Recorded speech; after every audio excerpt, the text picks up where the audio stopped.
I refuse to accept the view that mankind is so tragically bound to the starless midnight of racism and war that the bright daybreak of peace and brotherhood can never become a reality. I believe that unarmed truth and unconditional love will have the final word. Again and again, we must rise to the majestic heights of meeting physical force with soul force. There is no game without struggle. We cannot be truly Christian people so long as we flaunt the central teachings of Jesus of brotherly love and the golden rule. Without love, there is no reason to know anyone, for love will in the end connect us to our neighbors, our children, and our hearts. A second basic fact that characterizes nonviolence is that it does not seek to defeat or humiliate the opponent, but to win his friendship and understanding.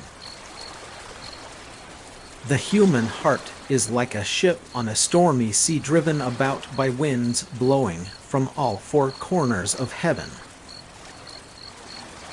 We must rapidly begin the shift from a /thing-oriented /society to a /person-oriented /society.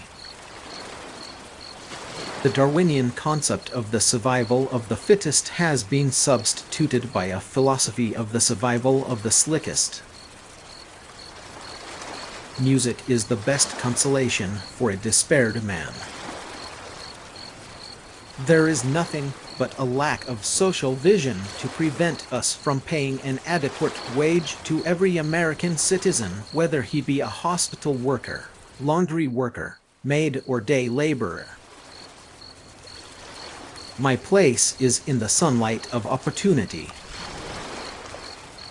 The problem of racism, the problem of economic exploitation, and the problem of war are all tied together. These are the triple evils that are interrelated. We all too often have socialism for the rich and rugged free market capitalism for the poor.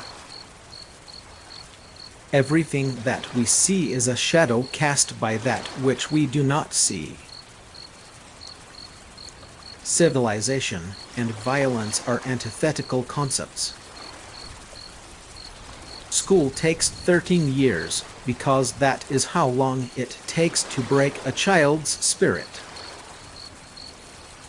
We who engage in nonviolent direct action are not the creators of tension. We merely bring to the surface the hidden tension that is already alive. We will not build a peaceful world by following a negative path. It is not enough to say we will not wage war. It is necessary to love peace and sacrifice for it.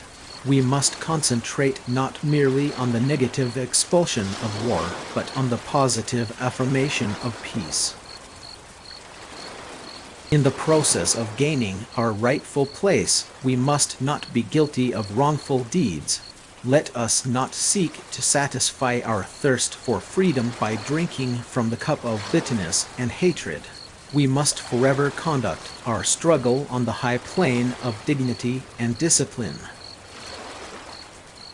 The way of acquiescence leads to moral and spiritual suicide. The way of violence leads to bitterness in the survivors and brutality in the destroyers. But the way of nonviolence leads to redemption and the creation of the beloved community. We can either walk the high road of brotherhood or the low road of man's inhumanity to man. Let us be those creative dissenters who will call our beloved nation to a higher destiny, to a new plateau of compassion, to a more noble expression of humanness. If you cannot fly, then run. If you cannot run, then walk. If you cannot walk, then crawl. But whatever you do, you have to keep moving forward. Without love, benevolence becomes egotism. Violence brings only temporary victories. Violence, by creating many more social problems than it solves, never brings permanent peace. No work is insignificant. All labor that uplifts humanity has dignity and importance and should be undertaken with painstaking excellence. Never again can we afford to live with a narrow, provincial /outside agitator /idea. Anyone who lives inside the United States can never be considered an outsider. An eye for an eye leaves everybody blind. We are not engaged in any negative protest and in any negative arguments with anybody. We are saying that we are determined to be men. We are determined to be people. We are saying that we are God's children, and that we don't have to live like we are forced to live.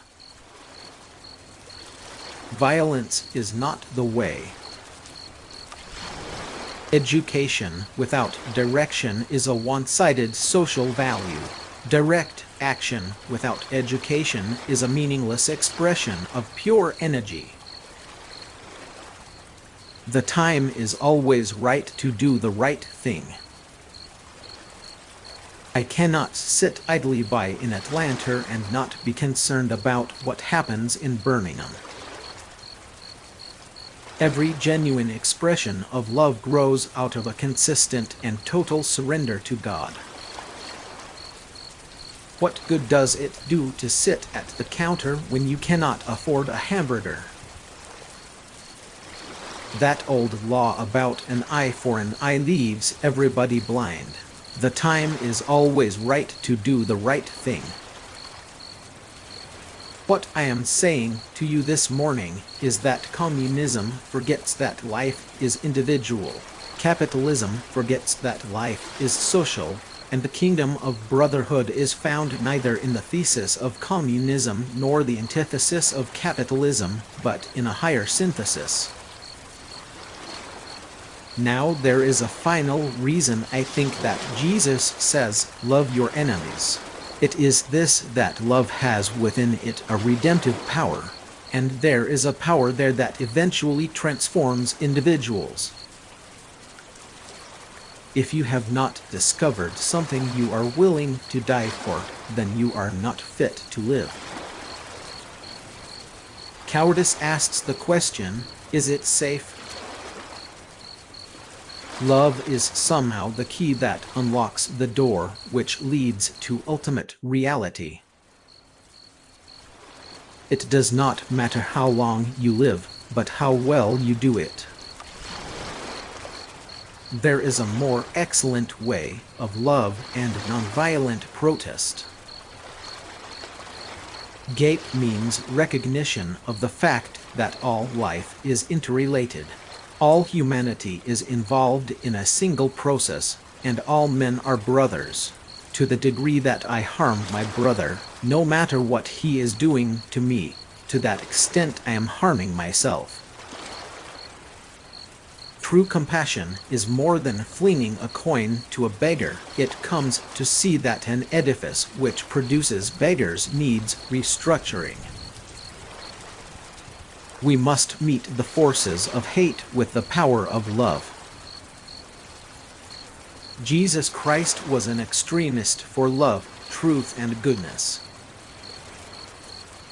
Faith can give us courage to face the uncertainties of the future. When I am angry, I can write, pray, and preach well, for then my whole temperament is quickened, my understanding sharpened, and all mundane vexations and temptations depart. If your opponent has a conscience, then follow Gandhi and nonviolence. But if your enemy has no conscience like Hitler, then follow Bonhoeffer. Now let us begin. Now let us rededicate ourselves to the long and bitter but beautiful struggle for a new world. The purpose of direct action is to create a situation so crisis-packed that it will inevitably open the door to negotiation.